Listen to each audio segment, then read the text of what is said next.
En algún momento dijimos América Solidaria históricamente ha tenido una pata más fuerte en el hacer y poco a poco queremos ir subiéndonos a como la discusión que está como en la vanguardia a nivel nacional e internacional, y dijimos podríamos hacer unas mesas que fueran unas mesas pequeñas con 4 o 5 personas, que fueran unas tertulias de empezar a conversar y formar estas visiones compartidas de distintas temáticas. Y después dijimos, bueno, pero esas tertulias también podríamos ampliarlas a otras personas a ver si hay interés de que se sumen. Entonces, de alguna manera, esta es una conversación en que invitamos a los panelistas o tertuliantes a que sin un PowerPoint, a que sin una presentación escrita puedan compartir su visión sobre algunas preguntas, pero después abrimos esta conversación a todos los que estamos presentes aquí, y todos nos hacemos parte de esta conversación. Después volvemos a las personas que están aquí adelante y nos empapamos también de su conocimiento, que es un conocimiento de vanguardia, y volvemos a abrir la conversación. Me presento yo, Sebastián Zulueta, soy director ejecutivo a nivel internacional de América Solidaria. Estamos en 6 países, así que ahí estamos como en la casa matriz, por así decirlo. Hola, soy María José Poblete, directora ejecutiva de la Fundación Proacceso. Soy abogado y la Fundación se dedica a... la misión de la Fundación es velar por la transparencia, el acceso a la información pública, la participación ciudadana y la protección de los datos personales. Y es una fundación que comenzó cuando en Chile todavía no había ley de transparencia y acceso a la información pública, y la primera misión de Proacceso fue justamente trabajar porque hubiese una ley de acceso a la información pública. Y dentro de nuestros fundadores, nuestro fundador principal es Juan Pablo Olmedo, que estaba trabajando además en el caso Cruz Reyes ante la Corte Interamericana, y que estaba muy metido en el tema de acceso y transparencia, y junto a otro grupo de profesionales, principalmente abogados, entonces empezaron con esta tarea, y en eso estamos ahora yo desde hace un año y medio trabajando por y ahora con la coyuntura y con la crisis actual se ha transformado en una prioridad en el debate público, así que por eso estamos. Y con un amplio conocimiento también de la realidad en Francia. Sí, así que nos va a poder también ir... No sé si tanto conocimiento en transparencia. Yo también viví en Francia 10 años, trabajé allá, soy abogada allá y también soy escritora, publiqué una novela. Pero creo que eso es más a la discusión de transparencia en ONG que Proacceso.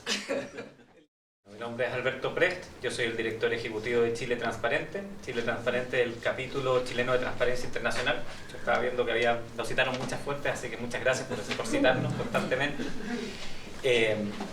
Una de las áreas más importantes de trabajo que tiene Chile Transparente, de hecho, si ustedes se meten a nuestra página web van a ver que es el tercer sector, cómo permear con los principios de la transparencia y la probidad a todos los sectores de la sociedad, y obviamente al sector de las fundaciones y la ONG. En lo personal, soy casado, no tenemos hijos, tengo un perro, se llama Liendre María.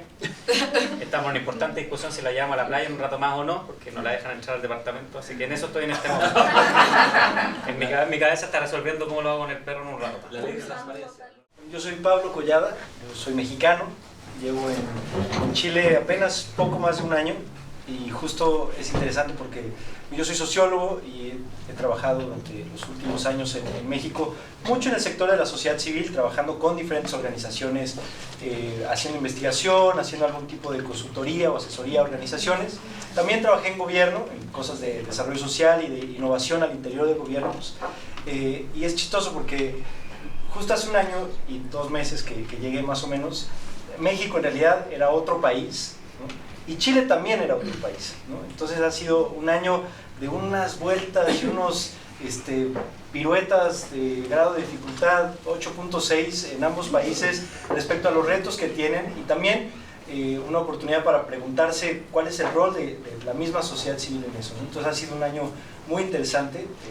Yo estoy en la Fundación Ciudadano Inteligente, que es una fundación que se creó hace 6 años y que trabaja con una visión, se piensa como una organización latinoamericana con base en Santiago de Chile, con un enfoque en cómo podemos mejorar la democracia con elementos de transparencia, de participación ciudadana y utilizando la tecnología para eso, ¿no? Tratando de facilitar o traducir elementos que a veces son complejos de este entendimiento de democracia y hacerlos cercanos a la gente que en el fondo pues todos los días tiene esta disyuntiva entre participo, no participo, me interesa, no me interesa, prefiero ver el fútbol y no meterle otras cosas, ¿no? Entonces trabajamos justamente en ese ámbito, cómo traducir, cómo fomentar la participación y cómo desde ahí mejorar las democracias en América Latina. Bueno, soy Benito Baranda, trabajo en América Solidaria y me tocó participar en el Consejo Anticorrupción, como fue bautizado, hace unos meses atrás. Y estuvimos, estaba Álvaro y había hasta gente, y fueron ustedes también a participar. Feliz de estar acá.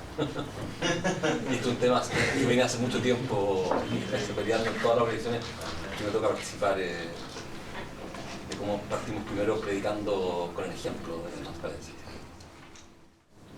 Yo soy Christopher O'Quinton, soy encargado de comunicaciones de Chile Transparente.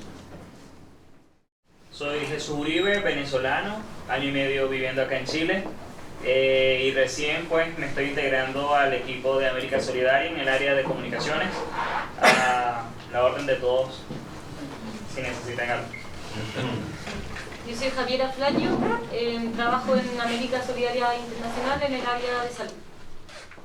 Pero quizás también es interesante pensar en la reacción de cada uno de la sociedad ante los actos de corrupción, ¿no?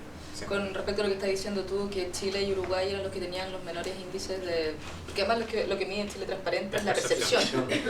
Que es pero también en COIMA y en distintos... Pero es súper interesante como índice, encuentro yo, que se mida la percepción de la corrupción. Porque es el concepto que tenemos de nosotros mismos al final, ¿no? Nosotros mismos como sociedad, eso es lo que se mide, cómo nos consideramos a nosotros mismos. Y yo creo que el hecho de que en Chile reaccionemos como reaccionamos y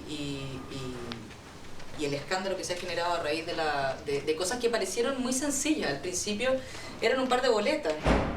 Si no hubiera habido el escándalo en toda la población, la prensa, la reacción de la sociedad civil, esto se hubiese quedado en un pequeño escándalo de boletas, pero somos tan poco tolerantes, creo yo, a la corrupción o al vernos como corruptos, que se fue cada vez ahondando más y empezaron a salir cosas que yo creo que nadie se lo esperaba. O sea, bueno, yo nunca he estado metida en política, entonces a mí me... o sea, política más allá de la incidencia que el tipo de política que hacemos hacemos política, no voy a negarlo, pero política partidista. Entonces a mí me llamó muchísimo la atención hasta dónde podía llegar y se puede seguir llegando, ¿eh? Es cosa que el servicio siga presentando querellas, pero yo no sé. Pero yo creo que eso es bastante interesante, no tengo datos, tengo más bien reflexiones al respecto sobre cómo cada país reacciona ante los actos de corrupción. Yo creo que ahí sería, o sea, ustedes que tienen... Hay un dato ahí que es del barómetro de percepción de la corrupción y Chile junto con Canadá efectivamente son los países que menos toleran los actos corruptos, dicen. Y que yo creo que no sé si está buen dato, porque dice que solamente el 7% de los chilenos dice que cometería un acto de corrupción. Y yo creo que eso puede tener mucho de cierto, en el caso de quizás de los canadienses, y en el caso nuestro mucho de ver que el problema está allá y no está acá. De la hipocresía de considerar que lo que decís tú, que lo que uno hace no es corrupción, pero por otra parte también te habla de estándares de tolerancia, que yo creo que son valorables, y yo creo que la reacción que hemos tenido como país, a pesar de que como fundación nosotros somos sumamente críticos a cómo se ha llevado la agenda legislativa en materia de transparencia y de acceso a la información pública y de probidad, esta gran agenda de probidad y transparencia, tú la empezás ya a desmenuzar y te das cuenta que en realidad es para llorar, ¿entendí? O sea, se habla de la ley de probidad y transparencia cuando son dos leyes distintas, se habla de... Pero, en fin, de todas maneras yo creo que ha sido una reacción a lo menos aireada. Y aireada que significa que no hay nadie que esté indiferente. Y yo creo que la prensa y las ONGs tenemos un tremendo rol en eso. Las personas cuando tenemos el locus de control externo, la permeabilidad de la corrupción es altísima.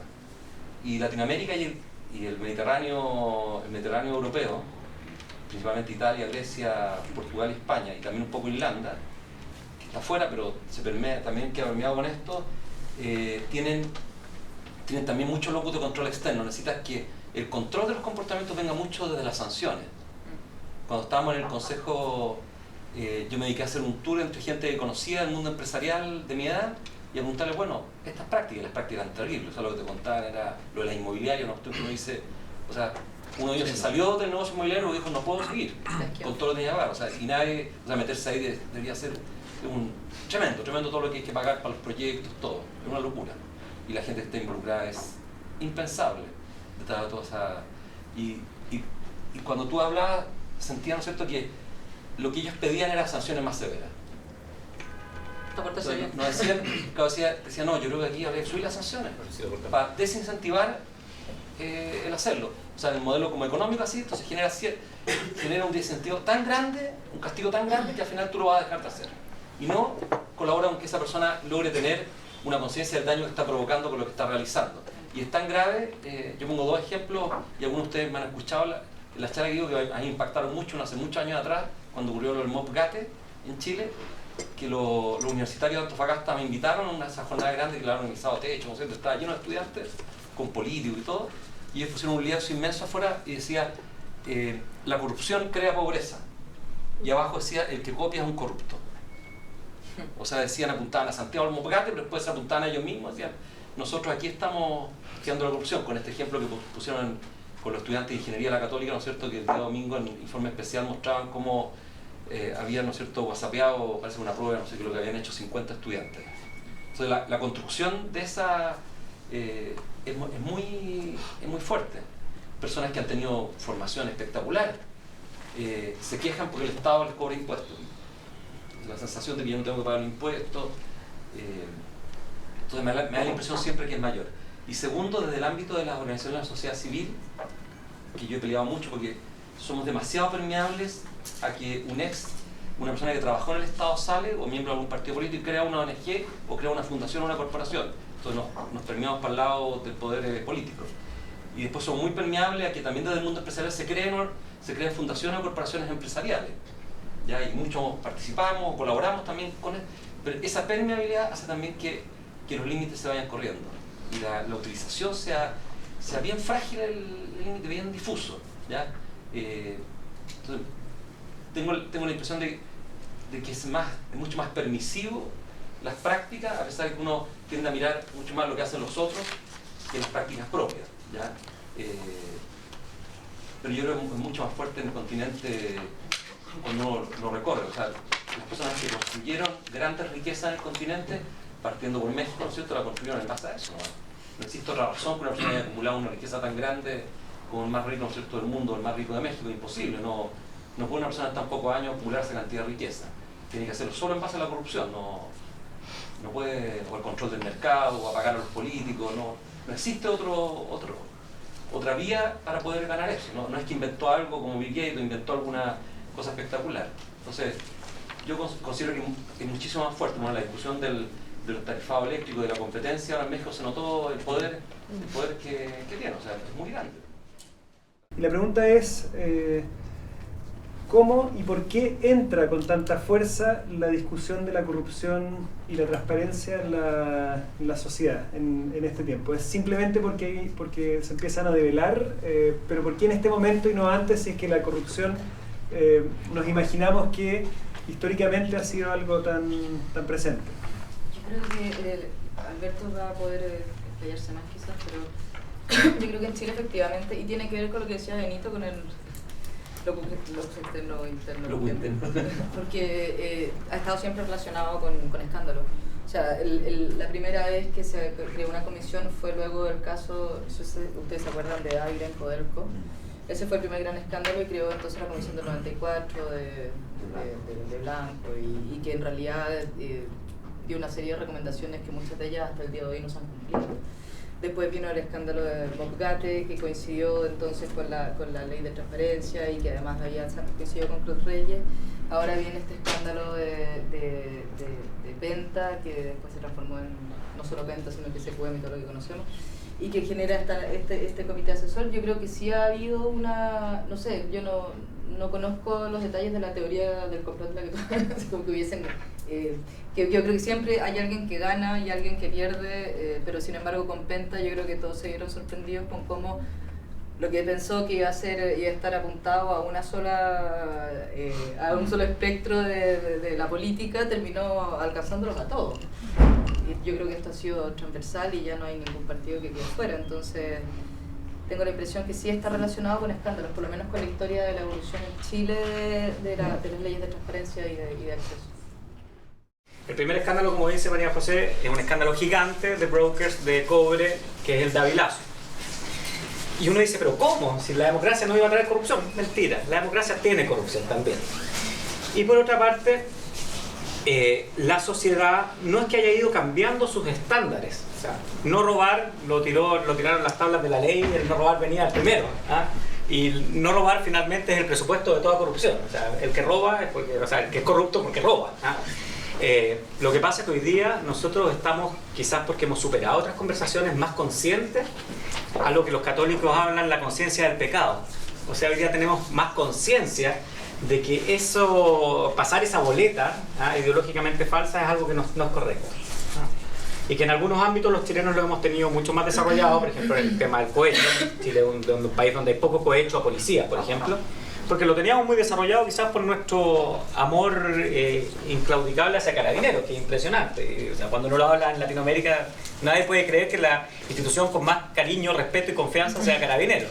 En México, de hecho, la con menos confianza y respeto es la policía. Entonces, y eso es casi en el resto de Latinoamérica. Entonces yo creo que hoy día tenemos más conciencia, tenemos más acceso también, las tecnologías de la información han ayudado más, y también el tercer sector se ha fortalecido y hemos aprendido el camino que todas las organizaciones hemos ido llevando a cabo. Yo creo que también que haya nacido un ciudadano inteligente, que Proacceso haya continuado su labor después del área de acceso a la información, que el capítulo chileno se haya fortalecido también. Nosotros creo que hemos sido partícipes de eso y podemos decir.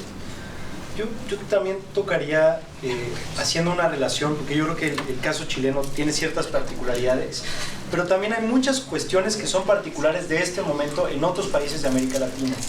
O sea, ¿qué pasa? Los escándalos o la corrupción en Brasil apenas llegó ahora y por eso están estos escándalos tan masivos. Pues yo creo que no, yo creo que eso llevaba mucho tiempo, ¿no?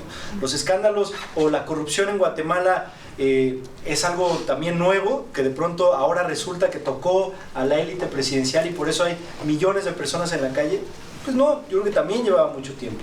Y es el mismo el caso en Honduras, el caso en México. O sea, es la primera vez que casualmente la esposa del presidente le compra la casa a uno de los contratistas principales del gobierno. ¡Ay, qué casualidad! Pero nunca había pasado y por eso ahora la gente se indigna. No, yo creo que son casos también que habían estado pasando en otros países donde inclusive había un reconocimiento de la corrupción como algo ahí, ¿no? Que estaba al alcance de cualquier persona y que lo vivías en tu relación con el policía, con el de la ventanilla 4, a la hora de sacar tu licencia de conducir, etcétera, etcétera. No, y voy a retomar quizá algunos de los puntos que decía Alberto y que tienen que ver con qué cosas han cambiado que de pronto hacen que ahora, ante un escándalo como el de Guatemala, como nunca antes, o como nunca antes en los años recientes, la gente ha salido a la calle y de repente políticos que en otro momento parecían intocables y parecía que nada los iba a tumbar, de pronto van cayendo y van existiendo estas pugnas de poder. Entonces yo creo que hay algunos elementos que vale la pena considerar. Uno de ellos tiene que ver con acceso a la información, ¿no? Efectivamente. O sea, yo creo que hay ciertas prácticas, ¿no? y ciertas políticas internacionales que fomentan y promueven, bueno, pues que tú puedas hacer solicitudes de acceso y que puedas ahí quizás sorteando unos laberintos casi imposibles, pero que hay gente que los trasciende, que puedas acceder a ciertos datos que de pronto tras ciertos cruces en realidad de héroes logras caer en cierta información. Eso número uno, hay un tema de posibilidad de acceder a cierta información. Número dos, yo creo que tiene que ver con un tema también de medios, ¿no? Si bien no vivimos en una región donde los medios sean los más democráticos y libres, porque la realidad es que no, también existe una diversidad también de mecanismos para informarte que antes no había. O sea, antes, digo, yo veo el caso de México, si de repente salió una nota que con la que no estaba de acuerdo el presidente, bueno, al día siguiente ese director del periódico iba para afuera, llegaba uno nuevo y esa nota, o sea, no había manera de que volviera a salir en ningún lado, ¿no? Punto, se acabó la nota. Y ahora no, o sea, ahora estos, como el caso chileno, pues ya quiero ver que hubiera un llamado de La Moneda diciendo: se me cae, bueno, no lo voy a decir así, pero porque hay casos, pero que dijeran: nadie me vuelve a tocar el tema de Penta nunca más, ¿no? ¿no? O sea, y bueno, es interesante, justo no voy a profundizar porque se pone lo podemos cortar de la información. pero en realidad sí tiene que ver con eso, o sea, con que no existe esa relación o ese control tan fuerte, si bien no es que, y en algunos lugares la realidad es que sí existe todavía, pero en muchos lugares no. Eso, y en tercer lugar, sí tiene el elemento de las masas críticas cada vez más fuertes, con más capacidad de articulación y con una certeza del poder, ¿no?, que tiene la misma ciudadanía, ¿no? Y creo que eso también es una ciudad que se siente empoderada y que reconoce esa capacidad que tiene para salir a la calle y poder decir, ya no vamos a parar. Y no es algo que pase nada más aquí en América Latina, lo hemos visto en otros lugares, esa tendencia, vamos a salir, estamos indignados y vamos a salir y vamos a ver en qué termina esto, pero estamos aquí, estamos dispuestos y ya no vamos a dejar que se quede ahí o se disperse tan fácilmente, ¿no? Entonces yo creo que esos elementos abonan a que la corrupción de pronto se convierta en un elemento de mucha indignación y que se condene particularmente cuando toca intereses públicos tan fuertes y donde se ve que esos elementos contribuyen a relaciones muy desiguales entre poblaciones muy desiguales. Yo agregaría a lo que se ha dicho, que lo comparto ahí, que esto se suma, ¿no es cierto?, y un poco me acuerdo de lo que tú decías al final, a que hoy día tú le crees menos a las instituciones, porque lo dijeron las instituciones, o la iglesia, o el Estado, o el poder judicial, o el poder legislativo, y como le crees menos, se habla de la crisis de las instituciones, pero yo creo que es porque la gente está más informada, al final, ¿no es cierto?, lo que se dice allí tú lo pones en duda y lo puedes discutir, y al discutirlo, manejando tú la información que tienes, o teniendo el poder que tienes como ciudadano, teniendo mayor conciencia de ese poder, tensionas mucho más la relación. Humberto Maturana decía hace unos días atrás en una entrevista que era el mejor momento, un momento espectacular que estábamos viviendo, porque por fin se estaban discutiendo los temas éticos, decía él. Que era interesante la entrevista de él, porque era como decir, pucha, por fin estamos discutiendo algo que la economía o el modelo nos impidió discutir durante tantos años, que era el tener, y las otras dimensiones de la existencia humana no las conversábamos, no teníamos espacio para conversar. Hoy día decía, las estamos conversando. Entonces, yo creo que se asocia, lo que nos está ocurriendo en toda Latinoamérica, se asocia mucho a esta caída brusca de las instituciones. En el caso de Chile, yo creo que parecido, nos acercamos rápidamente a Uruguay en el no valorizar a la iglesia. Uruguay no es tan católico como Chile, pero la caída de la iglesia de Chile es la más grande que ha ocurrido en toda Latinoamérica, de la confianza en la iglesia. Entonces eso hace que la iglesia se vaya poniendo parejita con las otras instituciones, todavía no, pero se va a emparejar con las otras instituciones. Entonces al final no es que lo que va a decir una autoridad eclesiástica lo vamos a creer sin razonar, sino que vamos a razonar y vamos a tener nuestra propia opinión, ya como lo dice una autoridad política, como lo razonable al final cuando tú tienes ¿no es cierto?, un desarrollo de tu conciencia. Y yo creo que eso es un paso importante, y se discute la autoridad también al interior de los hogares, se discute mucho más en el aula. Claro, en el aula se discute también mucho más la autoridad. Entonces yo creo que es una buena tensión en un momento por supuesto complejo, pero me iluminó mucho esa entrevista de Maturana, de salirse y decir, es una muy buena discusión, o sea, por fin la estamos. Y pensaba ahora acerca de Chile, nosotros nos tocó adoptar a nuestros hijos, y en el segundo hijo, cuando estábamos en el tribunal, nos salían los papeles. Entonces yo fui a hablar con el actuario y estábamos con mi esposa, pues nos salían los papeles y el actuario llegó y dijo, no, es que está allá abajo el papel, dijo, así textualmente, lo tengo que pasar arriba y eso cuesta. Como esta cosa griega, yo me acuerdo cuando vi a Zidane en la Copa del Mundo que le pegó el cabezazo al italiano, y yo dije, pero ¿de qué se trata esto? Esto es el héroe griego cayendo, o sea, todas las pulsiones más básicas. Yo tengo la impresión que tiene que ver con algo de eso, la caída de estos héroes modernos que eran los que más temían, o sea, ver a Délano y Lavín y todo en tribunales. Yo creo que eso va de la mano también con otro factor que es el cambio de lógica del que siempre se habla cuando se habla de una cosa que se llama OGP, no sé si la conocen, que se dice que entonces hoy día la autoridad se ejerce de otra manera, ya no se ejerce verticalmente, sino que se ejerce horizontalmente. Y hay toda una alianza de gobiernos, entre los cuales está Chile, que lo inició en Estados Unidos, donde la sociedad civil controla y el gobierno rinde cuentas. Y esa es la lógica, y es una lógica completamente distinta. Y O sea, son cosas que yo creo que se cruzan y que en definitiva hacen que con el escándalo que pasa hoy día, con esta sociedad que entonces controla, con una autoridad que se da cuenta que tiene que rendir cuenta, con la caída de los héroes, porque en realidad lo único que se sale de esto es lo de Vidal, encuentro yo, porque encuentro que lo de Vidal es la antigua lógica, ¿no? El otro día estábamos hablando de algo, no sé con quién, pero era alguien que era empresario o que trabajaba en un gran grupo empresarial y me decía, no, estás loco, o sea, no, es que esto yo ya nadie se atreve a llamar, porque estamos hablando del financiamiento de las próximas campañas, de las donaciones, cosas así. Decía, pero es que jamás podríamos poner un peso. Yo creo que ese no poner un peso es de la vergüenza de que se llegara a saber, claro. Y más allá de que sea legítimo o no legítimo de la ley, que se aporte o no se permita o no se permita el aporte de empresa, yo creo que aquí hubo un quiebre tal que ya nuestra ética va a haber sufrido un cambio considerable después de este año.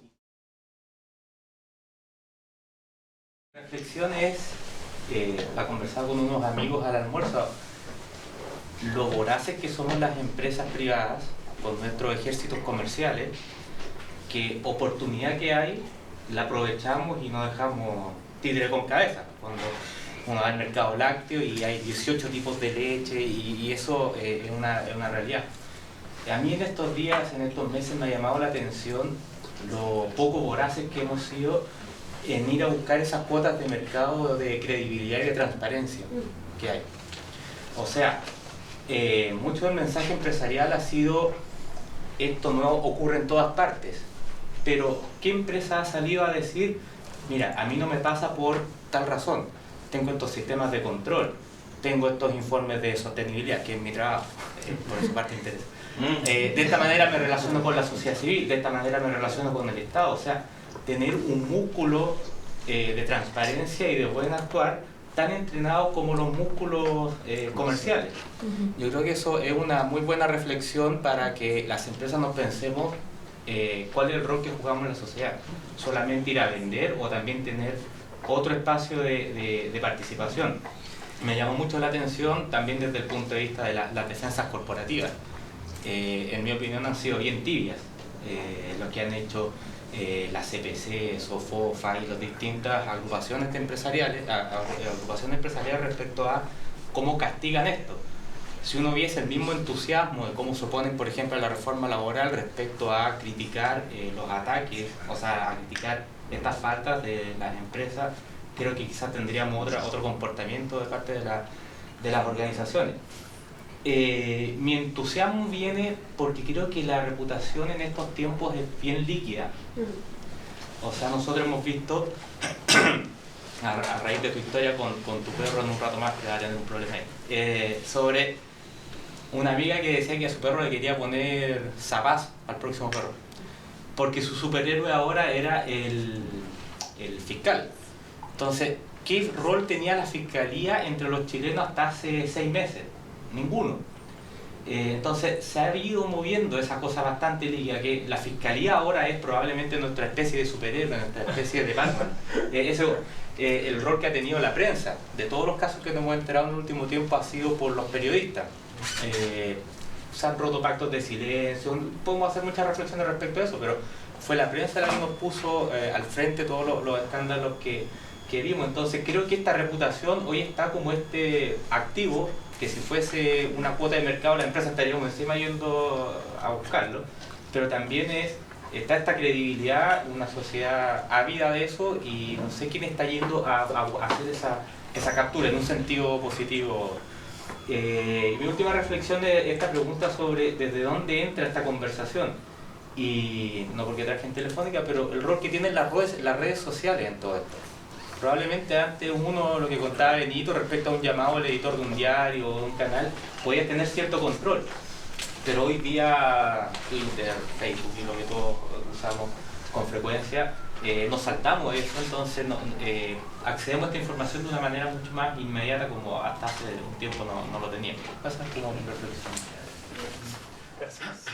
He vivido en Colombia en el tema de corrupción, que en los últimos años, claro, no ha sido una gran noticia, porque creo que es más recurrente a una historia en la que no ha pasado y de pronto pasa sobre todo pues en los círculos altos de la sociedad, y se ve en cualquier como región del país ese tema de corrupción, pero algo que ha sido interesante en los últimos tiempos es que es en una misma generación.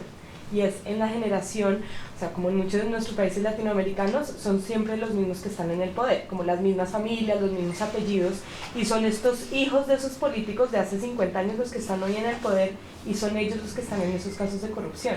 Entonces, como esas generaciones que vivieron muy cómodamente, porque lo tuvieron todo, estudiaron en los mejores colegios, en las mejores universidades, incluso fuera del país, hoy en día están siendo los protagonistas de esos casos de corrupción. Y después viene una generación como los, no sé, llamados millennials, que somos los que estamos metidos desde la ONG, desde las empresas, desde las redes sociales, como pidiendo esa transparencia, pidiendo ese como acceso a la información, esa participación ciudadana. Y a mí, desde el punto de vista como de sociedad, me parece muy curioso que es justo esa generación que lo tuvo todo, que claro, como no les tocó tan fácil, tuvo que meterse en esos casos de corrupción, y eso es un caso muy particular en Colombia. Como que eso es lo que sorprende de qué pasó en la educación ahí en esa generación para que hoy en día eso esté pasando. Y ahí entra el tema que quería tocar, dónde entra la educación en todo esto, y como los incentivos también desde la política y desde la misma economía del país, a que esto no pase dentro de una generación que lo tuvo todo y que puede cambiar las cosas pues desde adentro sin tener que generar estos casos de corrupción tan grandes.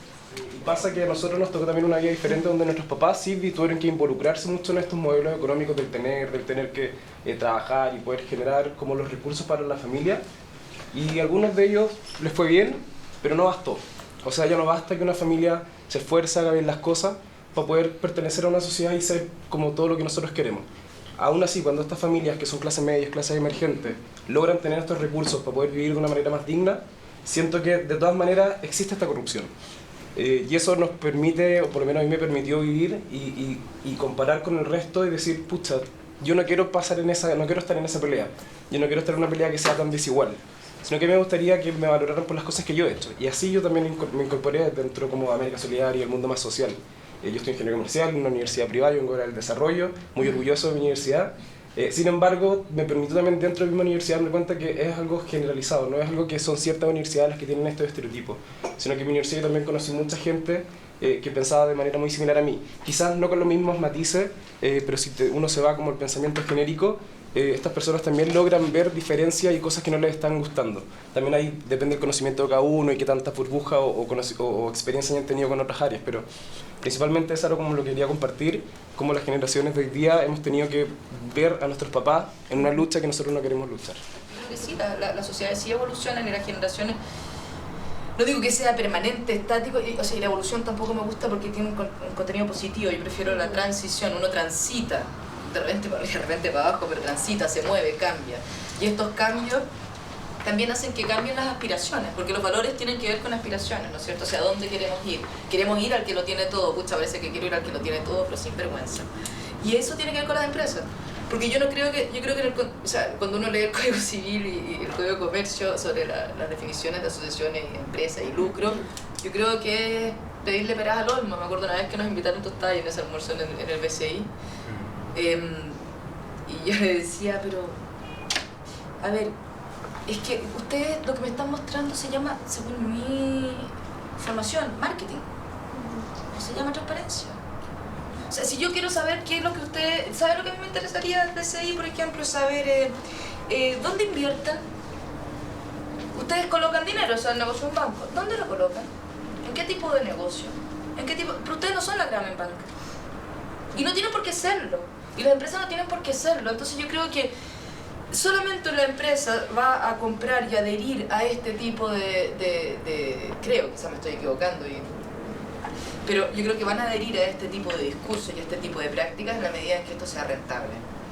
Y esto va a ser rentable en la medida en que esto para nosotros, como sociedad, como ciudadanos, sea un valor y sea una aspiración. Y que nosotros al momento de elegir el banco nos importe si sabemos o no, y cuando vamos a comprar el producto nos importe si tiene un certificado de marca Hagelar o no. Entonces, yo creo que hay una serie o sea, yo creo que esto es mucho más profundo, social, y yo no creo que no podamos transitar, no podamos cambiar, pero tampoco hay que olvidar la diferencia en la realidad de cada uno. lo que decía al principio, no es lo mismo el que no paga el Transantiago por muy robo que sea que lo que hace Penta, no me vengan con cosas. Y no es lo mismo, no es lo mismo. Y tampoco es lo mismo la realidad de las distintas ONG. Y no es lo mismo en los distintos financiamientos de cada una de las ONG. Yo estaba pensando, por ejemplo, están las ONGs que reciben fondos públicos. Nosotros no, bueno, nosotros somos pocos fondos. Están los ONGs que reciben fondos de organismos internacionales. Por ejemplo, yo no creo que sea la misma realidad la de no sé, Médicos Sin Fronteras, que la realidad de Proacceso, y que la realidad de Chile Transparente, ni la de Chile Transparente con TI en general. Entonces, yo creo que hay que también hacerse preguntas con respecto a que la ley y los parámetros tienen que también reconocer las especificidades. Y no somos todos lo mismo, y todas las ONGs no somos lo mismo, ni tenemos las mismas realidades. Entonces yo pienso, por ejemplo, en una ONG que recibe fondos de empresa y que los recibe a través de la ley de donaciones. Por supuesto que tiene que tener otro tipo de estatuto. Ahora nosotros desde Proacceso nosotros tenemos un solo financista histórico que es Open Society Foundation. Antes había sido la Ford, después ahora tenemos un proyecto con Google que es acotado a 6 meses para desarrollar un seminario en octubre. Y son re pocos los fondos que tenemos, y nosotros tratamos, bueno, no está actualizada en este momento, pero nosotros tratamos de poner la misión, la visión, no están los sueldos, pero sí están los fondos, están incluso los balances de la fundación, los tenemos en internet, y hacemos lo posible por transparentar nuestro trabajo, pero nunca nos hemos enfrentado a ahora yo creo que es un poco triste, es como los que no dan boleta, que también les da un poco de vergüenza los que están metidos en la escándalo de ley. Nosotros no tenemos muchos problemas no nos hemos enfrentado a tantos dilemas éticos porque creo que nuestras fuentes de financiamiento han sido pocas, y hemos estado justamente en este momento en una reflexión sobre cómo conseguir nuevo financiamiento, y como somos chicos y tenemos bastante limitada nuestra capacidad de acción en otro tipo de áreas. Estamos siempre pensando cómo hacerlo, pero logramos ejecutar la mitad de lo que pensamos. Entonces, no sé, yo quisiera solamente mencionar eso, que las prácticas y las exigencias y los parámetros, la transparencia tiene que ser, yo creo que transversal, pero lo que se le tiene que exigir, el cómo se tiene que exigir, tiene que depender de las fuentes de financiamiento, del tipo de organización y lo mismo que dices tú, si está por ley de renta municipal y efectivamente es comunal, no hay ningún problema. Creo que ese es el mínimo. De ahí para arriba, ¿cómo podemos avanzar? Y efectivamente no se le puede pedir lo mismo a cada una de las organizaciones por su tamaño, etc. Pero por lo menos los fondos públicos, saber que se están invirtiendo en lo que todos los chilenos pusimos, porque ustedes no sé si conocen el Fondo Presidente de la República. ¿Ah? Lo más discrecional que puede existir, yo ese fondo lo eliminaría ya. ¿Ah? O sea, ¿y cómo funciona? Que el parlamentario de la zona habla con el core de la zona. Vamos a partir, no. El presidente de la Junta de Vecinos habla con el core amigo habla con el parlamentario amigo habla con el presidente de la República, le dice: presidente, necesito 4 millones para la sede comunal de Biluco que necesita equipamiento en la cocina. Y así le llega a eso de una manera absolutamente discrecional y funciona ese fondo. Bueno, yo encuentro que esa sede comunal, por muy pequeña que sea, de esos 4 millones, por lo menos tendría que rendir y gastar un poquito de eso en rendir que esos 4 millones fueron bien gastados y no tener que enterarnos por la Contraloría después si eso se ocurre o no ocurre. Creo que ese es un mínimo que sí deberían tener todas las organizaciones.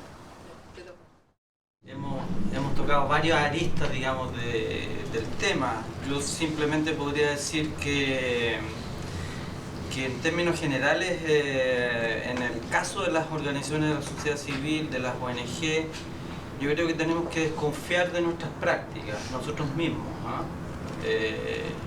De nuestras fuentes de financiamiento, es decir, preguntarnos, digamos, antes de apuntar con el dedo a los otros, ¿no? Yo creo que hay un límite, sí, digamos, hay un tema de regulación que a mí me parece que es fundamental, ¿no? De regulación, de legalidad, ¿no? Es decir, que tiene que estar establecido, ¿no? Tanto para el mundo de la política, como para el mundo empresarial, como para el mundo de las organizaciones de la sociedad civil, ¿no? Es decir, hay un tema que no lo podemos dejar abierto a la voluntad, digamos, de las organizaciones o de las personas, ¿no? Yo creo que hay un tema legal, ¿no?, que hay que dejar muy claramente establecido, por el cual hay que luchar, ¿no? Hay que hacer lobby, ¿no? En este caso, digamos, tenemos un problema súper serio en Chile, ¿no? Y que yo creo que el más serio de todo es el tema del tráfico de influencia. Independiente de todos los casos, digamos, que estamos viendo de Penta, de Cabal, de Sokimich, ¿no? Pero aquí hay un tema, digamos, de tráfico de influencia súper serio, en particular en los decidores de política, ¿no? Porque cuando se establece un vínculo entre dinero y política, finalmente se derrumba toda la confianza en que en la dirección, en cuáles son los mecanismos de toma de decisión, si están influenciados por finalmente el dinero y el capital. Entonces hay un problema, ese es un problema de fondo, un problema mayor, ¿no?, que hoy día tiene la sociedad chilena. Independiente de eso, ya yo creo que el tema para nosotros es un tema de regulaciones, de ley de lobby, de ley de donaciones, de mecanismos de financiamiento. Yo estoy de acuerdo, digamos, en el hecho que hay distintos tipos de organizaciones, distintos tipos de misiones, distintos tipos de visiones políticas, distintos tipos de construcción de legitimidad. Es decir, y aquí hay un problema, ese es un problema de fondo, es decir, cuál es la legitimidad que tiene cada organización. Y en particular para las organizaciones de la sociedad civil, cómo construye esa legitimidad. Y ese es un problema de fondo, ¿no? A mi juicio, digamos, ese es un valor fundamental, y la legitimidad se basa en un vínculo muy directo con sentires de las comunidades locales, de la sociedad, o de la misión misma, digamos, de la organización. Yo siempre quedé muy impresionado por un señor americano, digamos, que una vez escuché, que pertenece a una organización que lucha contra los paraísos fiscales y por la justicia fiscal. Es una organización de ex contadores que trabajaron alguna vez en grandes grupos económicos, en grandes empresas, y por lo tanto conocían el mecanismo de adentro. Y finalmente decían eso, es decir, uno tiene que revisar su propia historia de vida, ¿no?, respecto de los temas de corrupción, ¿no? Cuando tiene que hacer la declaración de impuestos, o cuando, no sé, tiene que subirse al Transantiago, o cuando, es decir, y por eso, digamos, el argumento fundamental que él planteaba, digamos, para el tema tributario era el tema de las regulaciones. Entonces, a mi juicio, digamos, para nosotros como sociedad civil, tenemos que avanzar justamente en ese tema, en construir más controles, en construir más regulaciones. De esa manera, digamos, vamos a estar colocando límites, y por eso, digamos, este momento es una oportunidad. En la medida que tengamos señales como las que hemos tenido en estos días, en que se dice que los partidos van a tener que reinscribir a sus militantes, pero finalmente acuerdan que no van a reinscribir a sus militantes, sino que van a seguir con la misma lógica de un ideal, digamos, que nadie cree, digamos, respecto de los registros que efectivamente tienen los partidos, digamos, en cuanto a las listas de militantes. Vamos a ir por el mal camino, ¿no? Entonces, yo creo que las organizaciones en ese sentido, digamos, son fundamentales, digamos, para trabajar esos temas de lobby. Y sí, para terminar, yo creo que yo insistiría, digamos, en que tenemos que cuestionarnos nosotros mismos, ¿no?, permanentemente, ¿no? Es decir, y no confiar tanto en nosotros, estar preguntando y revisando. Nombres, pero en algún momento yo estaba sentado en una mesa donde alguien nos preguntaba mucho sobre la ley de donaciones y nos insinuó una forma de evadir impuestos que a mí la verdad me llamó mucho la atención. Salimos de esa reunión como muy choqueados porque no sabía, éramos muy pocos los que estábamos ahí, de hecho éramos 2 solamente de América Solidaria. Y salimos con eso, nos miramos y fue como, ¿entendiste? Como lo mismo que yo, fue como... Sí, fue súper literal, pero de repente uno tampoco quiere escucharlo. Y me pareció súper correcta también la forma de haberlos tomado nosotros y yo creo que, y el punto a lo que voy, aparte de contar la anécdota que a nosotros nos pasó, directamente yo estuve en esa conversación, fue el hecho de tener la conciencia de poder discernir que eso era un acto que no estaba correcto. Porque de repente cuando uno no tiene la conciencia, yo soy súper joven, yo egresé en 2012, esto pasó en 2013, fue así como 2014, perdón, yo llevaba un año trabajando acá.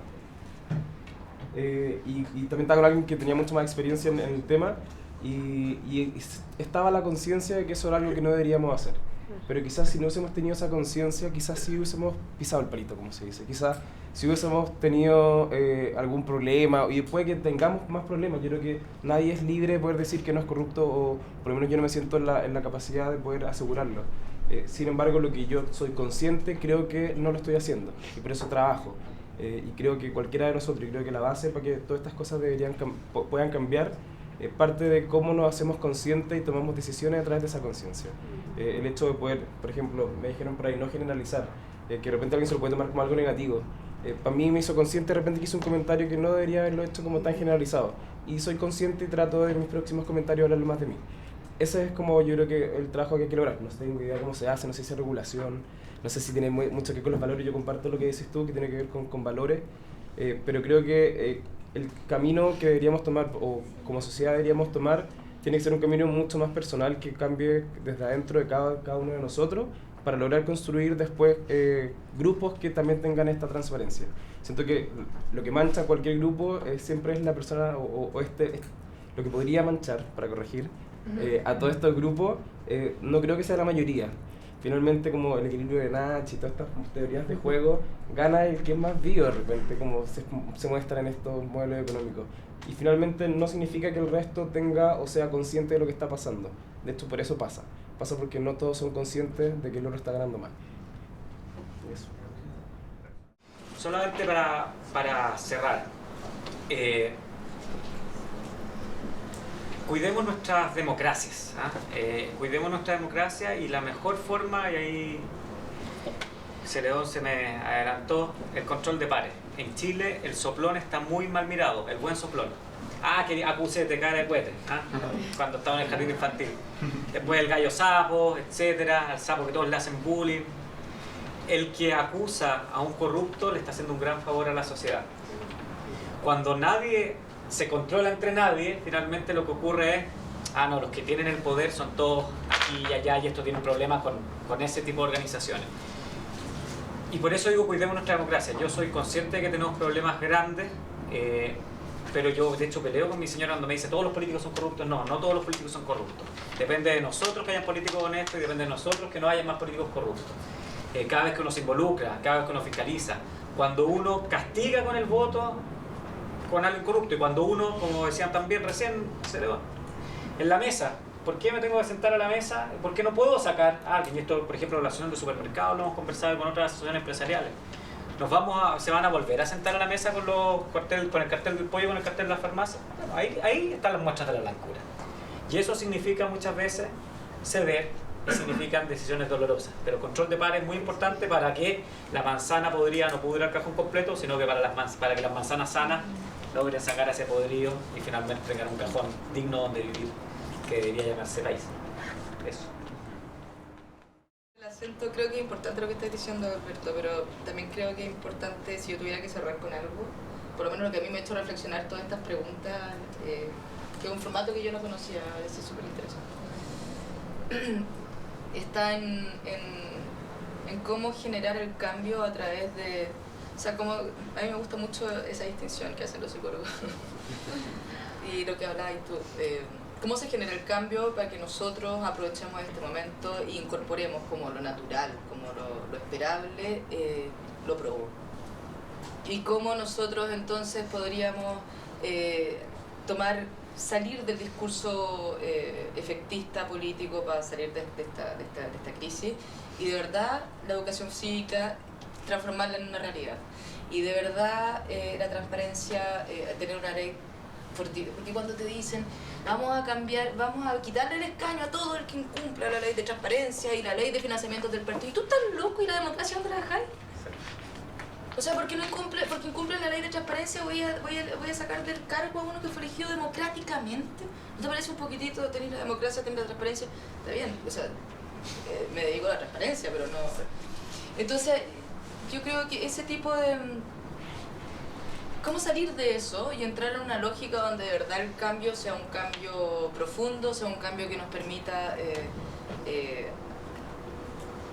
cambiar nuestras aspiraciones, cambiar nuestras expectativas, nuestros valores y partir por la educación? A mí me gustaría quedarme con eso de esta reunión. Sí, no, ha sido bueno, antes que todo, yo creo que en este cierre para mí ha sido un espacio muy rico en términos de reflexión, de planteamientos y de discusiones, y muchas de estas discusiones que a veces parece que solamente son atingentes a ciertos grupos que se dedican a hacer fiscalización, o ciertas entidades que son ahí los que están haciendo una labor muy aguerrida, o al fiscal nacional, ¿no? Por ahí mencionaban que hasta va a tener un perrito su nombre.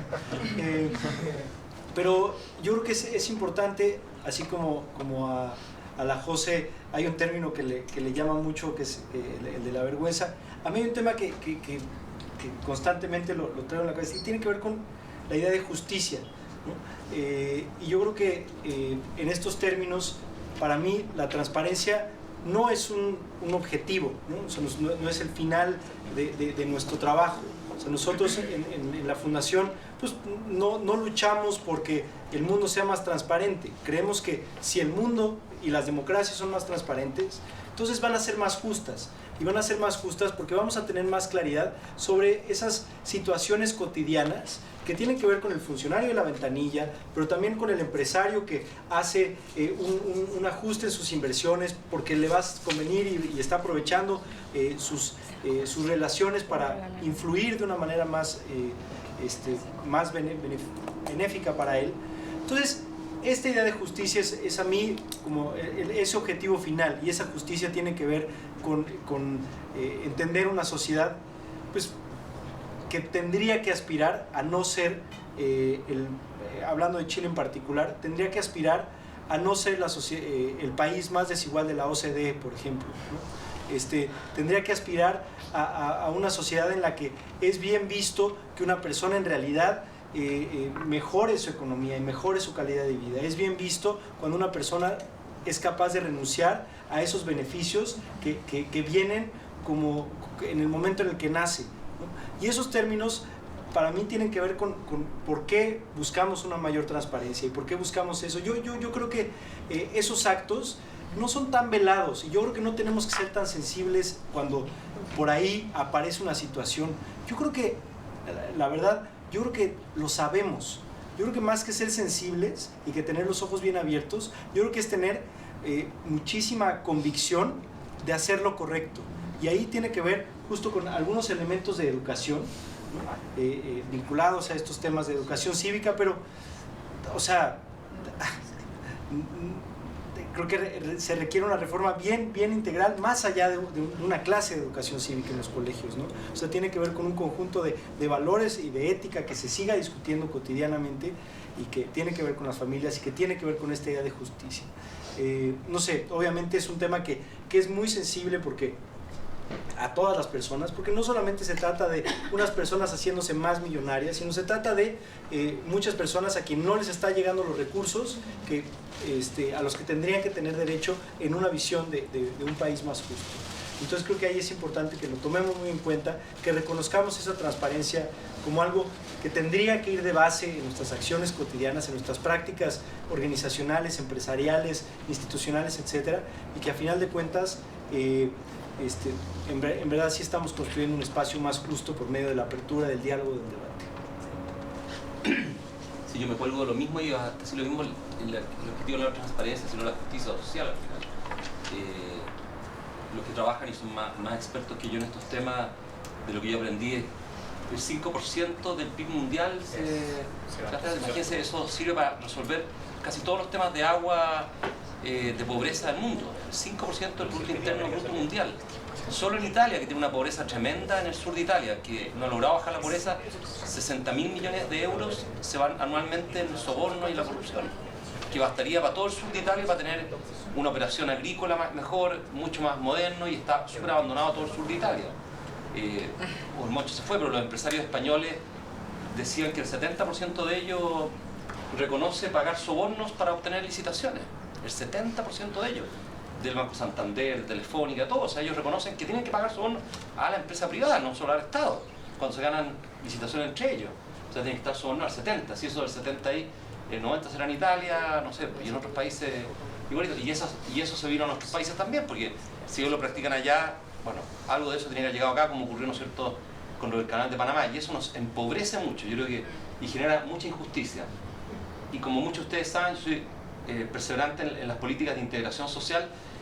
La formación de la conciencia moral no es, por supuesto, solo la formación cívica, lo comparto, es la experiencia cotidiana de estar con otros, de contactarte con otros. Y la política habitacional en Chile nos destruyó eso, y la destruyó en toda América, porque la misma política habitacional que se está replicando de la mano de algunos organismos internacionales en el resto del continente. No vamos a segregar, vamos a armar los guetos, no vamos a separar, no vamos a tener experiencia del otro, uno aprende por lo que experimenta, el 80 o 90% de uno lo que aprende es por la experiencia, no por lo que le dicen, le cuentan, o por lo que ve, sino por lo que experimenta personalmente.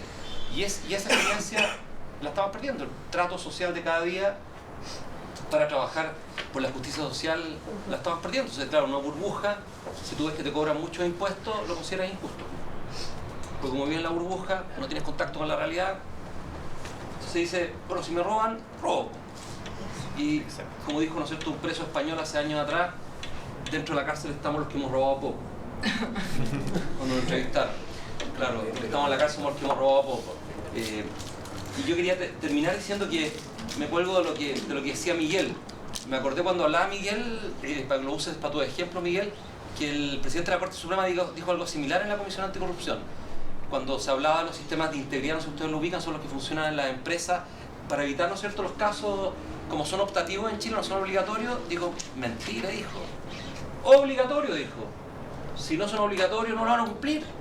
Digo, ¿qué autorregulado? Si ya nos dimos cuenta que la autorregulación en Chile no existe para las empresas, para los empresarios. O sea, si no existe la regulación de parte de la ley, esto se va a acabar. O sea, va a ser tremendo.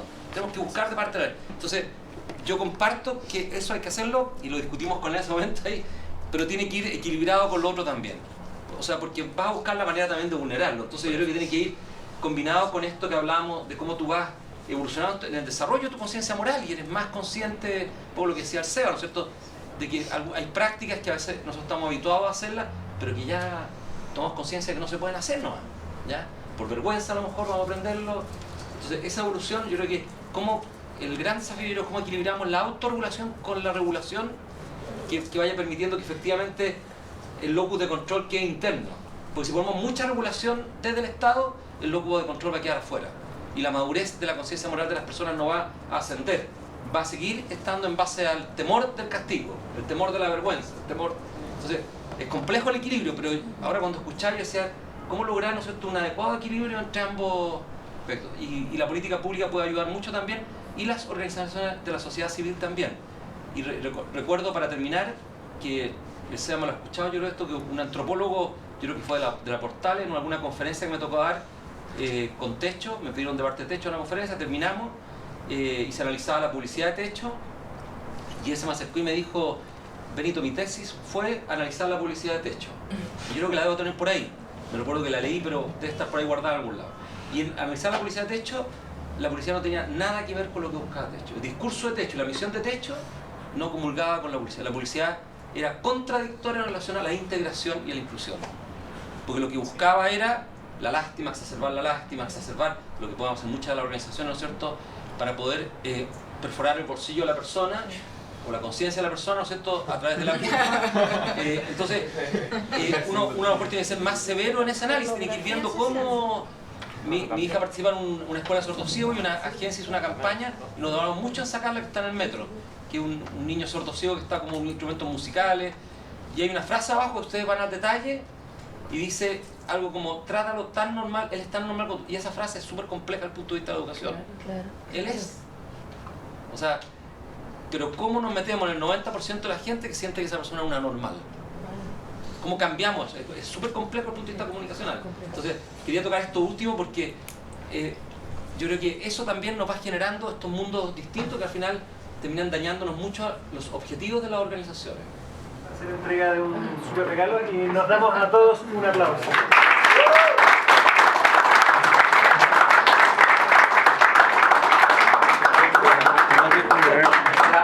De no ser funcionarios públicos, te podemos recibir esta. Hay que conocerle la ley de lobby.